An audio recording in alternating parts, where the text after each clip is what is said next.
আমরা ভাবি প্রকৃতি কেবল পাথর আর জলের স্তূপ, কিন্তু কখনো পাহাড়ের চূড়ায় একলা বসে কান পেতেছেন? পাথরেরও নীরবতা থাকে, ঝর্ণারও থাকে কান্না। তাই আমার লেখাই কয়েকটা শব্দমালা। আমি তো নিজের খেয়ালে নিজের মতো করেই চলেছিলাম পথ। জানতাম না আমার অবহেলায় এই প্রকৃতি এমন বিভাগী হতে পারে। আজ ওই নির্জন পাহাড়ের চূড়ায় একলা বসে যখন নিচে তাকালাম, মনে হলো এই বিশালতা যেন আমার উপরে গভীর অভিমান মুখে ভার করে আছে।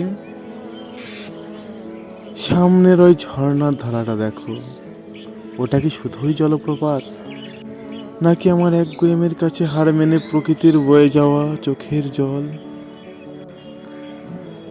আমি তো ভেবেছিলাম আমি শুধু একা, আমি শুধু আহত, কিন্তু এই নিস্তব্ধ পাহাড়ের পাথরে শরীর জানান দিচ্ছে সেও কম ক্ষত বিশেষ নয়। কিন্তু ঝর্ণার পানিতে হাত দিতে শরীরটা হিম হয়ে গেল এক অজানা ভয়ে।